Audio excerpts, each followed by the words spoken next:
Okay, katarungan para sa'yo, boss.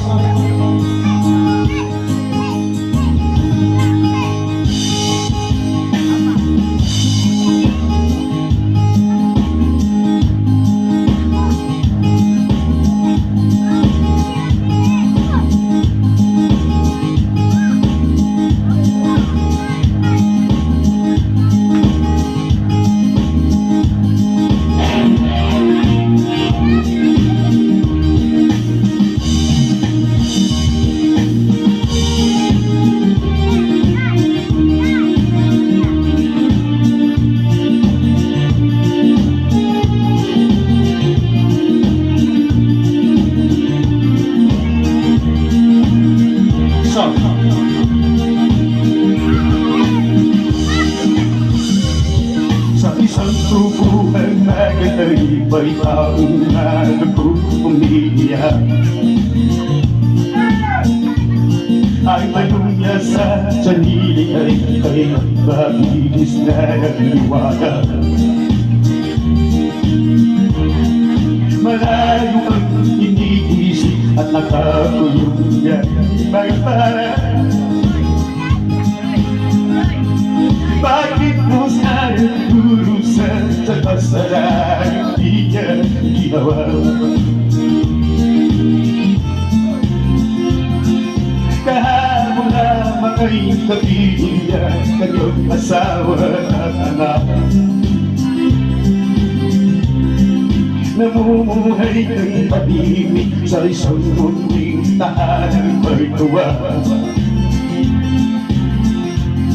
Ang kaligayahan ay pinutol ng isang panatang sa kanya. Siya daw tumasa sa isang krimen na di naman niya ginawa. Wala na bang katarugan ng isang nilalang na katulad niya? Ilang pangtulad niya magdurusa ng walang kasalanan. Di ba't ang batas natin pantay-pantay, walang mahirap mayaman?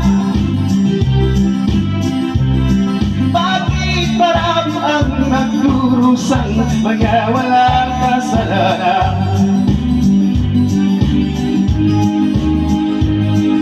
Mga ilang araw na lang ay haharapin na niya ang bitayan. Paano niya isisigaw na sa isa niyan walang kasalanan? Tanging ang Diyos lamang ang siyang saksi at siyang nagkataon. Diyos na rin ang siyang baharap karingin kung sinong may kasalanan.